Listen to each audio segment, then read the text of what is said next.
somewhere at work where I could go. Yeah, no worries. Looks like a beautiful building you work at. I'm actually on the medical campus. So, All so right, yeah, I work at a yeah. university too. Yeah, So, all right, awesome. Well, we'll go ahead and get started. It's okay with you, Ken? yeah, go for it. Well, I guess welcome everyone to the Stake Rocket Pool channel. I am Sunshine with She Knows, and today I'm speaking with Ken. Ken, as far as I know, you are a Rocket Pool validator. You are on the governance team, and you also lead community calls. You're exactly who I want to speak with today as I'm exploring the mysteries of ETH staking, liquid staking derivatives, and many pools.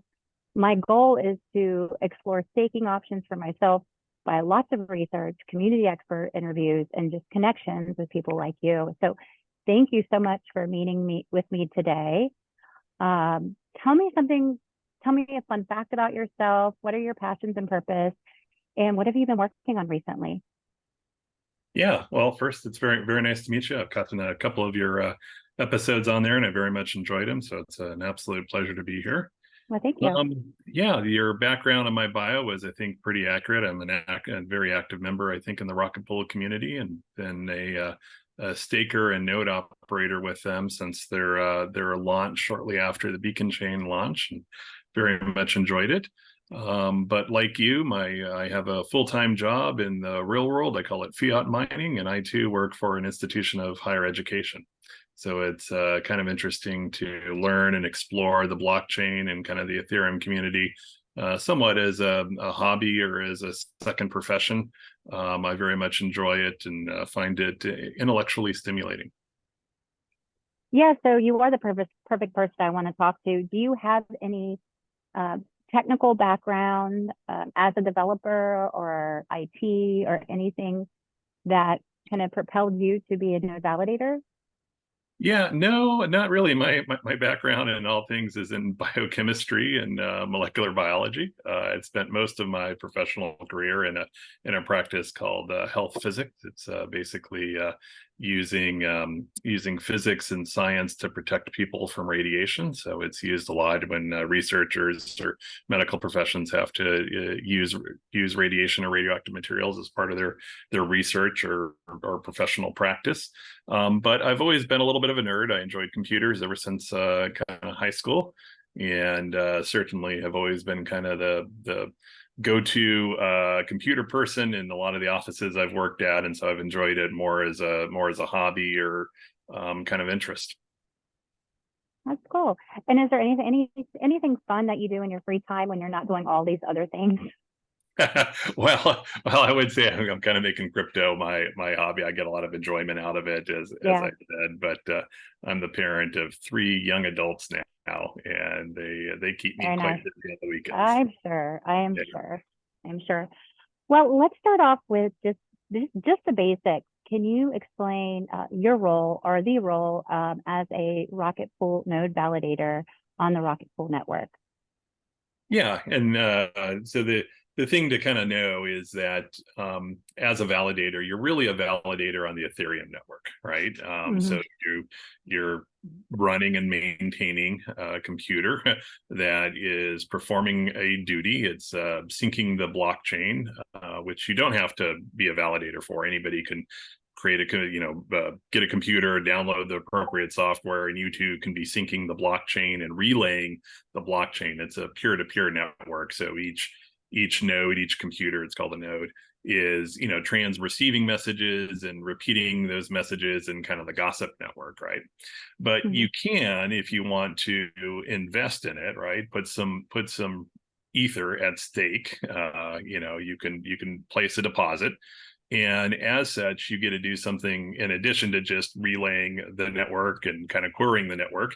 You get to do something called a test to the network. And all that means is your node will submit a message about if you have one validator, about every 6 or 7 minutes, 6.4 minutes to be exact, that will just say, hey, I think this is where the chain is. I think this was the last, what they call finalized epoch. This was the head of the chain. This is the last justified epoch, kind of another measurement, just those three measurements. and you do it within some timeliness within a you get like kind of this 12-second slot, and there's 4 seconds in which you're supposed to speak or attest to in there. And as long as you do that, they will pay you a little bit of Ethereum, a little bit of Ether for that I guess privilege of attesting. And so now what Rocketpool is Rocketpool is just a staking pool that allows you to come in and perform those duties with a little bit less financial cost. So you won't have to deposit, Ethereum requires you to deposit 32 ETH to make that attestation. That's kind of your down on the table, if you will. Rocketpool allows you to come in with substantially less than that. Currently, right now, it's at 8 ETH, and there's plans in the work to reduce that to lower amounts. They're kind of planning now for 4 ETH in a future upgrade that's now on the drawing board. You explained that really well, Ken. Thank you for that.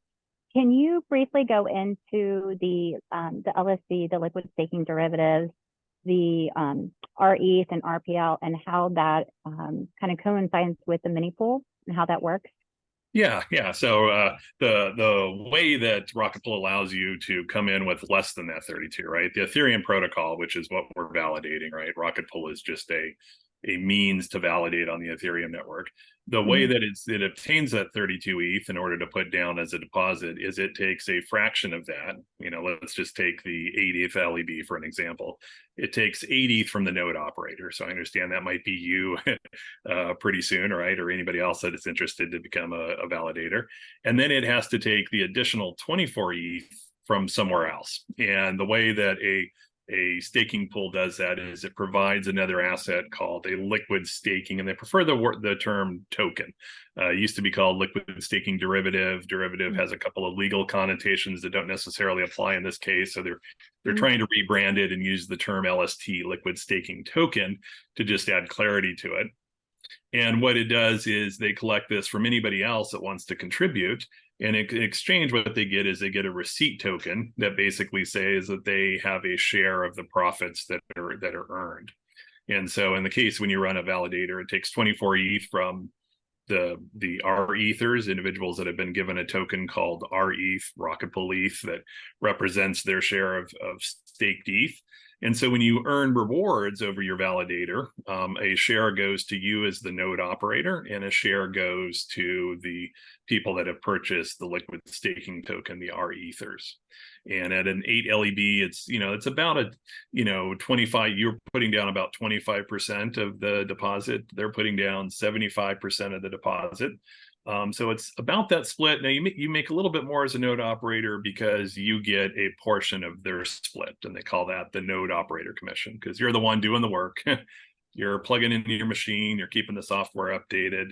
And so you earn a little bit more for that work, and they earn a little bit less, but they get some benefits. The main benefit is that on the node operator side, your deposit and kind of their deposit in a way too is locked up, right? Meaning that you just can't respend it again. You have to exit out of the validating process in order to get your deposit back. Okay. What they get is a liquid staking token, that RETH, that remains liquid, which means that they can kind of cash and sell that as quickly as they like to and redeposit it in other DeFi opportunities. So that flexibility, that kind of liquidness, that fluidity of that token is what kind of incentivizes somebody to go in on the RE side of the house versus the node operator side. There's other factors as well too, but that's one of the main ones. Sure. Yeah, that's my understanding. Because it's liquid, you're able to, either use that to go into other projects for DeFi to earn additional APY, or it's a lot easy to exchange on exchanges if you wanted to cash out quickly. And so it makes it a lot more liquid and accessible. Some people would say safer. Now, what would you say as far as those are advantages? Is there any disadvantages with the liquid staking token that you can think of? Yeah, I mean, there's probably a couple. I mean, one of those is that, when you convert into a liquid staking token, you are basically buying into an ecosystem or committing to an ecosystem from that token. And there's a couple of risks that come with that. One of those is with any staking protocol, there is what they'll call a contractual risk, right? That these are written as a smart contract that's on Ethereum. And so there could be a bug in that contract that would allow somebody to exploit it, to steal the funds and so forth. Now, pretty much most of the major liquid staking providers out there have very robust and audited and reviewed codes. There's a large bounty on it that if somebody does find a bug, they'll probably be more incentivized to claim the bounty than exploit it. So there's a little bit of assurances on theirs. The other thing is with the ecosystem is everything that you described is absolutely correct, but it's only going to be as useful as the integrations are for that token. So if you choose kind of a very unknown liquid staking token, it might be more difficult to find those exchanges where you can convert it, or to find the integrations in DeFi protocols where you could use it as collateral for a loan or use it in an integration. But if you stick to one of the major liquid staking tokens, then there's many more integrations available, many more uses of it, and it's accepted in kind of more places. Got it. Okay. So tell me about the value of the REs. Is it the amount of staked, the amount of validators, or the amount of staked REs? It'll make the value of the REs token go up and continue to rise. Can you explain that a little bit? Yeah, you've got very much the gist of it, right? So you have all these nodes that are doing work for the network. They're securing it, right? They're attesting to what they think the head of the chain is. They're verifying that the blocks are valid, and are kind of, saying, okay, that's what we think is the legitimate canonical chain of Ethereum. Okay, and for that they're getting remunerated, and they're paid for by the Ethereum protocol a small amount. And a validator receives about, this is on average now, about half of its return from Ethereum, just based upon the emission of these validating rewards. Okay. And then the other part it receives is something from kind of its fee recipients. And this includes any tips or any incentives that are paid for by folks that are transacting on Ethereum, that kind of want their transaction included in the next block. They'll tip more to kind of get into that block.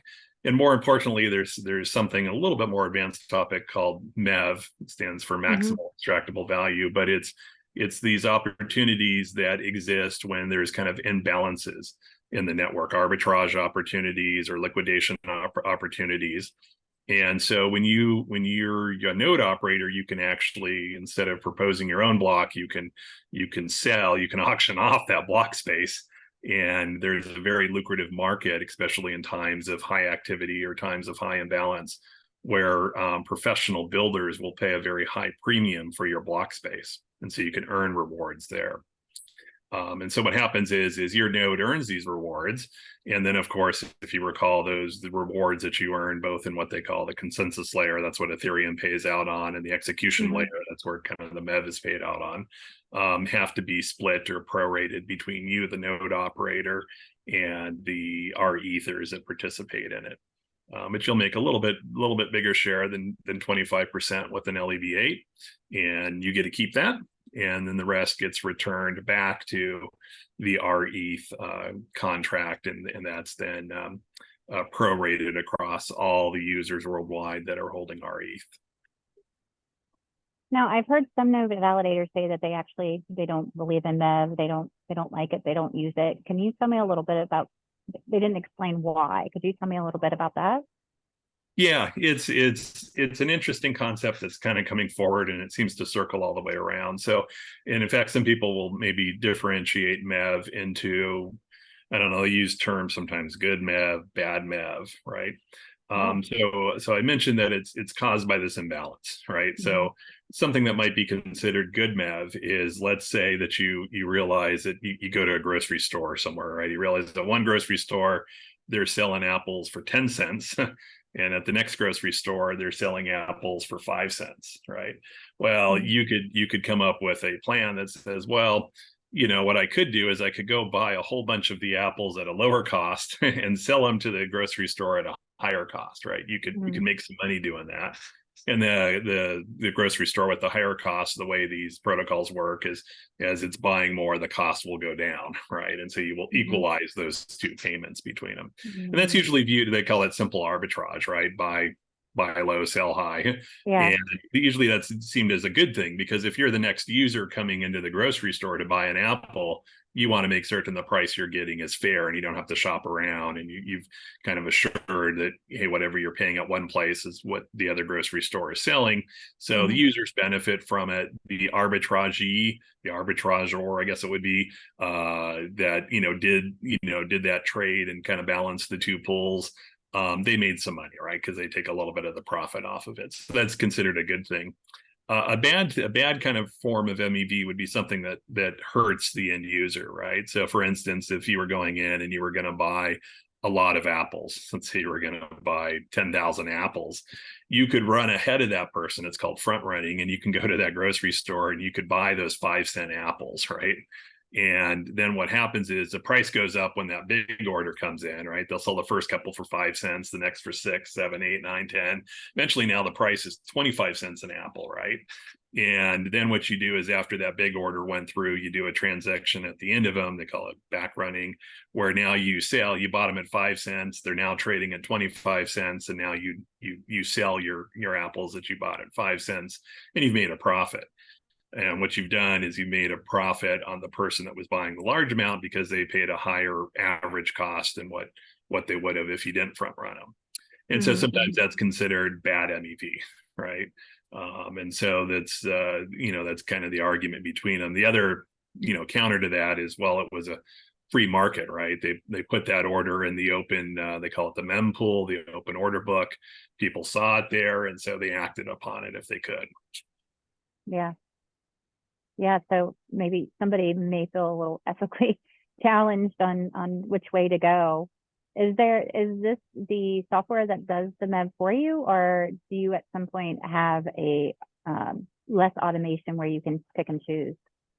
Yeah, you kind of have a little bit of both. The ecosystem has grown up, I think, in the past, maybe it's been a year and a half, that these MEV block marketplace auction has come up. It was created by a company called Flashbots, or organization called Flashbots. The software that runs, it's a kind of a standard, they call it MEV Boost, and so it's an open piece of software that's there, and it relies upon this ecosystem, an ecosystem of some people that are searching for these MEV opportunities are called searchers. Another set of people that are running very fast computers that try to put all these little searches, are called bundles, together, and they build a block, and these are called block builders, right? They're like, oh, I could take this MEV opportunity and that one and this one and this one, and I put it all together, and it's a substantial amount. Then they use yet another player called a relay. It sounds a little complicated, but they're like auction exchanges that take all these bids. So a builder will say, well, I'll pay one ETH to have that next block. The next builder will say, I'll pay 1.1. The next builder says 1.2. At some point, within this 4-second window, this auction has to come to an end. And then what happens is and it sounds much more complicated than I'm explaining it. It's actually pretty easy. It's just a click on the software. But then what happens is your node, it's ready to build a block. And if you're enrolled in one of these relays, it queries the relays and says, oh, okay, auction house, okay, Sotheby's, what was my top bid for this block? And it says, well, the top bid now is 1.5. It slams a gavel. You signed to buy it. You signed to proposing that block, and that's it. The block that was built by that winning builder is submitted. You sign it, and what you get is a fraction of that. You get your bid.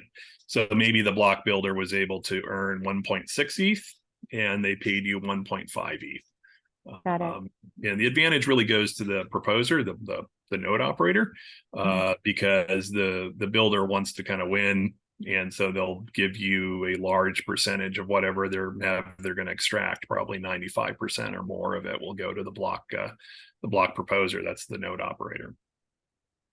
So but all of that happens in a very easy click of the software, right? Oh, okay. You install it called MEV Boost, and in at least the Rocketpool configuration file, you can select a couple of different things. You could choose a little bit about the type of MEV you want to participate in. I think there's 3 options, or there used to be one is shutting down, so I think there'll be 2. One, and the difference resides around a broad but conservative interpretation of a U.S. law on OFAC that is on the tornado cash, right? Whether or not to I think it's that one, but there's Oh, it's like sorry, it's maybe it's not just tornado cash, it's like SEC banned addresses or some any restricted funneling or address. anything. Yeah, Hmm. I'll have to go back and look at that one, so maybe double check me there. But or you can flip the mode around and you can actually select from the relays. I want to say there's right now about half a dozen relays, these auction houses that are out there, Hmm. and Rocketpool supports most of them. I think there's a few that aren't in the Rocketpool stack right now, and you can just click and check and select which ones you want to subscribe to and not subscribe to. So you do have some customization for it. Yeah, I heard maybe a month ago there was a guy on Twitter that was posted that he got 100 or 1 million in rewards. I don't know if that was MEV. How does that Yeah. happen? Yeah, so these states of imbalance sometimes happen very quickly, right? Like Hmm. something will usually happen in the world, or maybe it happens online on the blockchain, and these transactions come in very fast, and people act on them very fast, and it creates that imbalance. Like all of a sudden they might hear that Elon Musk is going to buy all the apples. He's looking for apples. So you run to your grocery store and you buy them all out. And now the price isn't 10 cents an apple, it's $10 an apple, right? So if somebody in another grocery store didn't get that memo, right? Yeah. You now have this huge arbitrage opportunity. You can buy them at 5 cents in one grocery store, sell them at $10 at the other. You can make hundreds of ETH. That's thousands of dollars, $1 million, right? More. So now the block proposer is willing to, send out bounties of 950,000, right? Hmm. 400 ETH or whatever to the next block proposer, right? If you take this bid. Now those are very rare. They call them lottery blocks, right? When they're that large. So it's like out of the hundreds of thousands of blocks produced or millions of produced in Ethereum, right? They're just a handful. But these lottery blocks, maybe of not that significance, do happen, and they do contribute a significant portion of MEV. In fact, most of the MEV earned by a validator is actually in these lottery blocks, right? You'll always earn a little bit of MEV each block you propose, Hmm. but anything of substantive value is very rare, which brings up one thing that Rocketpool has that I know a couple of its competitors are starting to look at and implementing, but is unique, is something called the smoothing pool. I don't know if anybody's talked to you about that yet. No, please tell. Yeah. So the interesting thing that was done is, so these lottery blocks, and the name's appropriate, not only are they very large value MEV blocks, right, but they're Hmm. very rare, right? You can go your entire lifetime owning multiple validators, and for the proposals you get, that just never syncs up with one of these high value blocks. But there's a mechanism that Rocketpool has called the smoothing pool, which is an opt-in. You can choose to stay out of it, that's the default, or you can voluntarily opt in, and you can leave. I want to say at any time, but there's certain windows, like every 28 days, there's an opportunity to leave. I think there's a minimum 28-day commitment you have to participate in, if I recall correctly. And somebody will correct me if I'm wrong in that statement. But what it does is it pools. It's basically like a lottery pool. It says, okay, look, everybody that's in the smoothing pool agrees to share your MEV with everybody else, right? That's in the smoothing pool. And so it could be that, one of you could win that lottery block, and that kind of sucks for you because you could have kept all that money for yourself, and Hmm. minus your commission, right, or your proration with the R ethers. But if you're in the smoothing pool, you're going to share it with all the other node operators. And if you're one of Mm. the other node operators, well, you are more likely to, the way the math works out. I did a paper on it, and others have kind of done the math and modeling as well, that says, you've got about a 4 out of 5 chance of making more money being in the smoothing pool, just the way the frequency of these MEV blocks are, than if you Hmm. decided not to be, right? So you could take a 20% risk that, yeah, you were one of the lucky ones, got a big MEV, but you had to donate it to everyone else in the pool. But 80% of you in the pool are going to benefit from those few lottery blocks, but it's going to generate a higher overall return for your validator in there. Got it. Okay. So it's something that probably benefits more people, the vast majority of people that are in there. It's worth looking Hmm. at and considering. Hmm. And I know it's been successful enough that a number of other staking pools and even just independent node operators are looking at creating smoothing pools for Hmm. similar things, because there is kind of a long-term advantage to aggregating those returns. So if you're in the smoothing pool, then how are you able to, or you still have your own parameters that, because you said that there's different MEV that you can select and choose. You said, I think, half a dozen. So Yeah. are you still choosing those and you're choosing the same with whoever you're in the smoothing pool with, or it's just Yeah. you're randomly placed in a smoothing pool?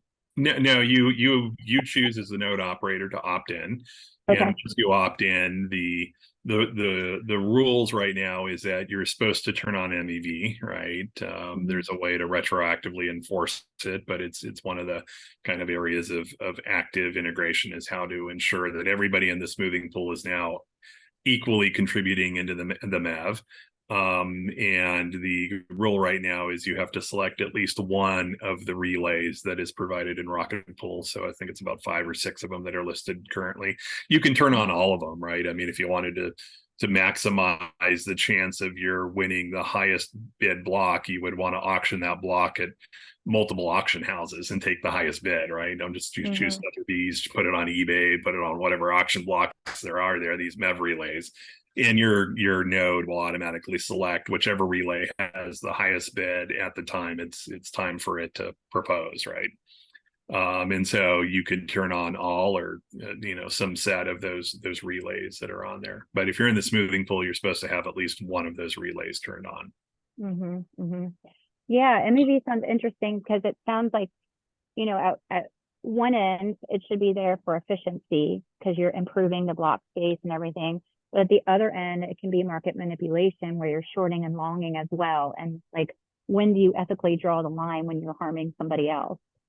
Yeah, and it's something I think the entire blockchain is looking at.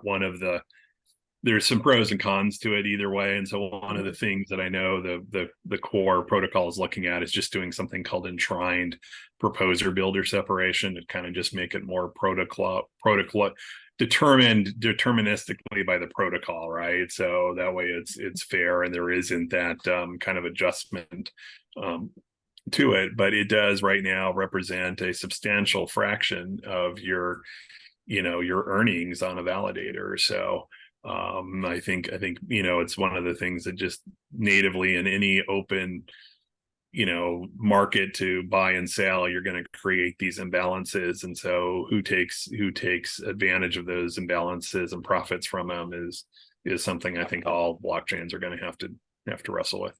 Yeah, yeah. So I do have a question for you that I was thinking about as I'm reading these. I'm trying to get together my checklist before I work on becoming a node validator. And one of the things that I was curious about is what I hear is the slashing. The number one way for slashing is if you run two validator keys at the same time, and then one goes down and the other one picks up, then you get slashed. And a lot of people do this on accident, from what I hear. Can you explain why you would do that and how it could cause a slashing? Yeah. I guess I'll start by 2 things. I mean, one, people like saying the word slashing. It sounds bad. It sounds horrible. Like the slasher, Yeah. a horror movie, Yeah. right? Mm-hmm. And the first message I tell people is Ethereum is a very forgiving protocol. It was designed for individuals like you and I that stake and validate at home. It was envisioned by people all around the world being able to not only run the nodes and the gossip network, but being able to participate and to secure that blockchain by attesting to it, right? And so you attest, you make a statement, you say this is what the last correct epochs were, and this is the head of the blockchain, and your view may be correct or wrong. Who's to say, right? It's just, hey, this is what Sunshine thinks that the head and the epoch are, and this is what Ken thinks the head and the epoch are.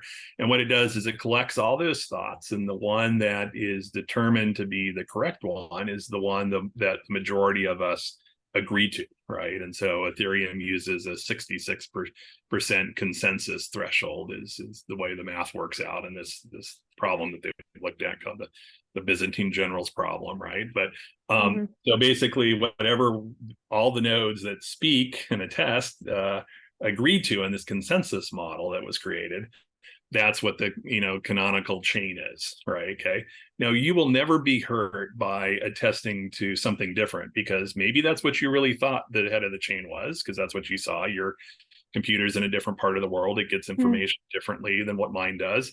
Maybe you were trying to be deceivious and you're like, man, it's over here that's the head, guys. Over here, really, believe me. I don't know. The protocol doesn't know. It doesn't matter.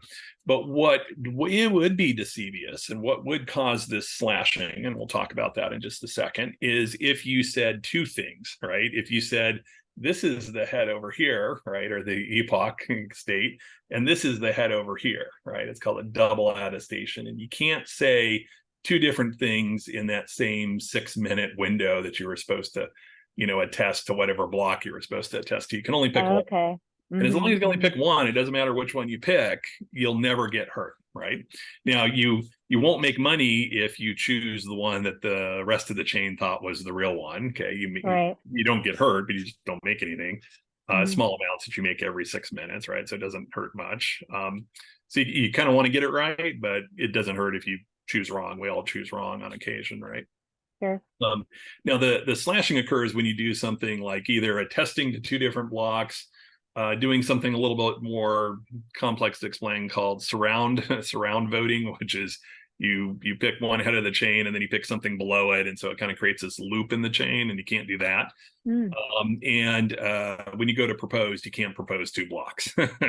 Right, Mhm. you can't propose one from Sotheby's and one from eBay. It's got to be the same block, right? Those are really the only three. Maybe there's a fourth one I'm missing that will cause you to get slashed. And slashing sounds bad, but what it means is they're going to penalize you with a could be very large, but most of the time it's hurtful, but not a large amount out of your 32 ETH. If you're the only person to get slashed, or if only 1% of the network gets slashed in a window of time, they're going to take one out of those 32 ETH. So it's not, hurts, but it's not Right. irreparable, right? Yeah. Okay. So you don't want to get slashed. Mhm. It's not going to totally take everything. It's going to take a small amount from Mhm. you. It's going to kick you off the network. You can come back in. You have to go get another ETH from somewhere, and then you can get right back on and keep validating again with your validator. Now, how do you get slashed? Well, you get slashed by either purposely manipulating the code to do something nefarious, right? In which case, well, then you get what you deserve. Or maybe you're a node operator and you have what I'll call sloppy practices, right? You installed your keys, which is the signature that you're using to sign your attestations. Most of the inadvertent accidental slashings have been when a node operator installs their keys on two different computers. And obviously the computers don't know that there's another version of it. Maybe I put a little asterisk there. And so they do these double attests. One computer says, oh, I thought this was the head. The next one says, no, it was there. And you double attest on your validator. The same keys were used. Why would somebody do that? Why would somebody put the same keys on two different validators? Yeah, the big ones have been in protocols that are trying to improve efficiency. Most common, home stakers, I think it's because they upgraded their hardware and they thought they shut off the Oh. old computer, right? Mhm. And they didn't realize that maybe it's most nodes are auto programmed to come back on, and when the power comes Mhm. on, and keep attesting, and they didn't totally delete their keys, right?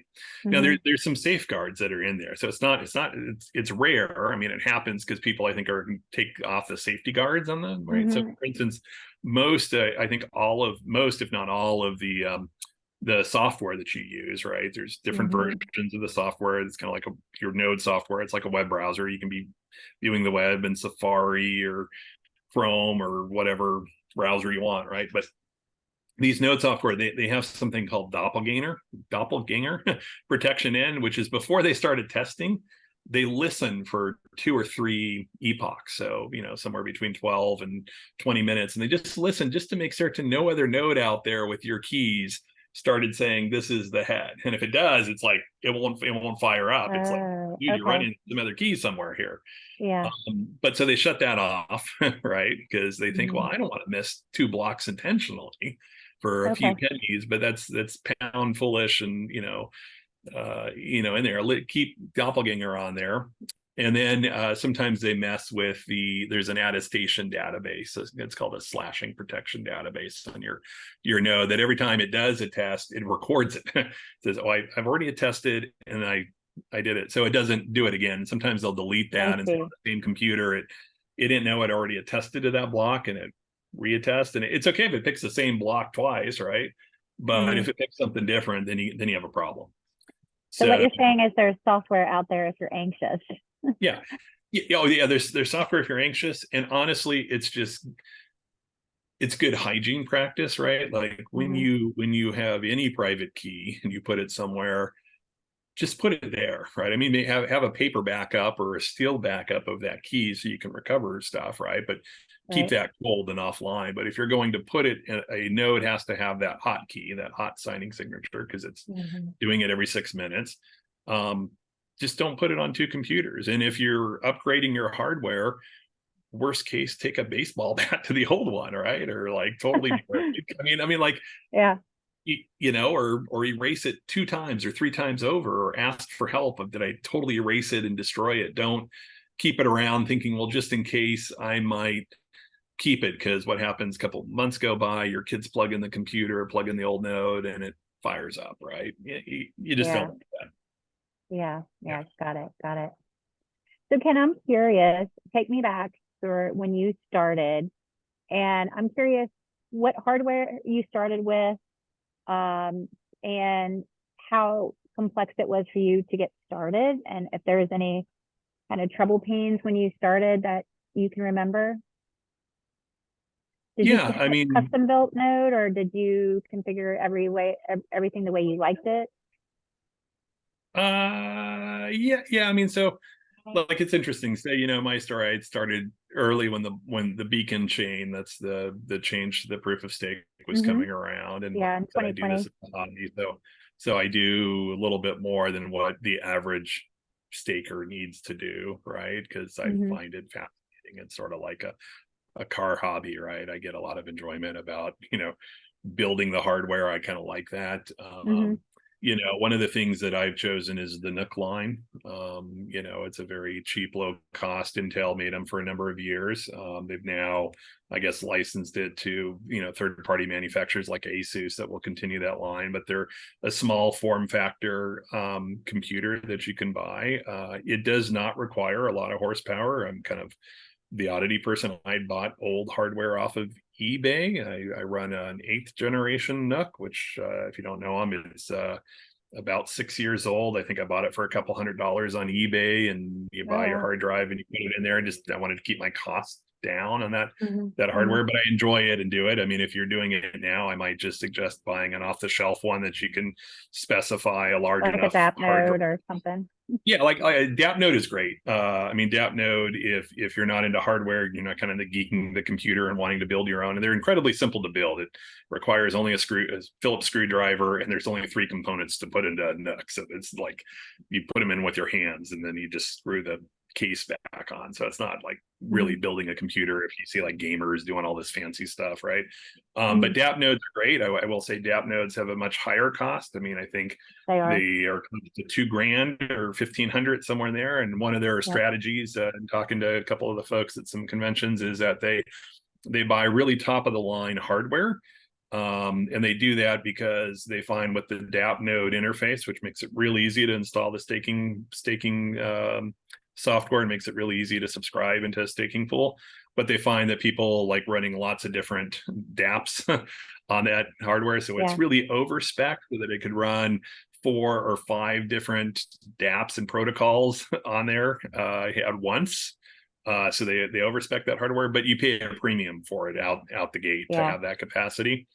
My view was I wanted my Ethereum node just to be function specific. The only software and the only function it does is to attest on the Ethereum blockchain and run the Rocketpool software, right? There's nothing else that computer is going to do. And so I just bought the hardware I needed, which was still medium spec, and just installed the native software myself, or the Rocketpool stack really kind of does it all for you in a couple of command lines. So you know, that was easier than subscribing to DAP node. So Ken, I want to end with asking you about more of what you think Ethereum proof of stake means to you, kind of with a decentralized perspective, And as far as mining pools, on how you think it enhances the security and what benefits that it has for the Ethereum network. Yeah, so it's wow, those are three really good questions, right? I mean, I think to me, like I'm a little bit older, right? I had the chance to live through the 1990s as a recent college graduate, right? And kind of see the beginnings of the internet. I think I was too young to really understand the potential that it had, right? And in the early days, you bought these kind of private networks, right? You would install the America Online CD-ROM, or you subscribed, I think it was CompuServe or one of these other kind of networks where you would go in. And it wasn't until I was in college and they started to introduce Ethernet, and they started to introduce the early, I think it was Mosaic, the browsers, and you could see this internet. Anybody can create a web page, anybody can build whatever they wanted to on it, and no one really owned the internet. It was just, you just needed to find a computer that was connected to it, and it would start to work. And I see now, now that I'm in my 50s, and kind of the blockchain is starting to mature into a legitimate infrastructure design, right? I really see Ethereum as being the closest blockchain to what the internet is right now, right? It's permissionless, it's open source, anybody can build upon it. You can build layers upon it, you can build apps on it. So I feel incredibly excited about that one. And I think out of all the other layer ones that are out there, my perspective is I think this is why Ethereum is going to succeed, because it's permissionless, it's not owned by anyone, it's created, it's in this public good, right? I definitely see home stakers or individuals the ability to run their own node and to be able to attest to it, to provide that security is essential into making it decentralized, right? Same way that anybody can run their own mail server at home, you should be able to run your own Ethereum node there. The challenge, I think, is of course the financial buy-in, because they did proof of stake. They wanted you to put some deposit on there. That for most people, coming up with 32 ETH is a very large barrier. And I do see staking pools doing a couple of things. One, they reduce that barrier, that financial barrier to node operators, so you can do that. And two, they allow other individuals that maybe don't have the know-how, and actually it's not that they don't have the know-how, it's that they don't want to invest in the know-how. Because I think it's simple enough now. There's enough explainers that everybody could learn how to be a node operator. Same way, if you were able to figure out how to install your wireless router at home, you too can be a node operator, right? It's getting to that point. But it allows these other individuals that just want to contribute to Ethereum by doing a liquid staked ETH. They can do it, and they can participate.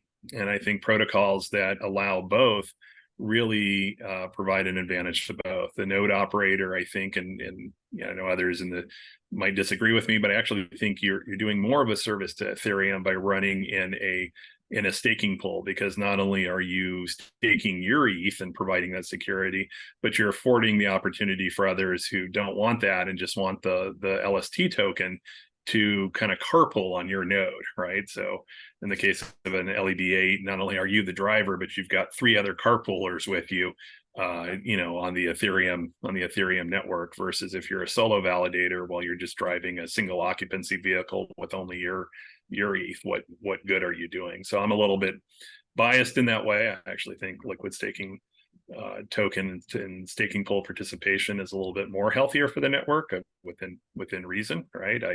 I do have concerns about any protocol becoming exceeding that 33% threshold for what like Lido. Yeah, I think it could be anyone, right? I mean, there's certainly one right now that is approaching that, if not nearing that. And I do think it does create a number of at least philosophical concerns about, well, that is the Byzantine general's consensus threshold for a malicious actor to be able to cross in order to have an attack strategy, right? And so there's some counter arguments to it. Maybe it's it's spread up by multiple validators, but still the idea of collusion exists there. And I think that for a healthy network, you would ideally want to have that number not approach or exceed that number.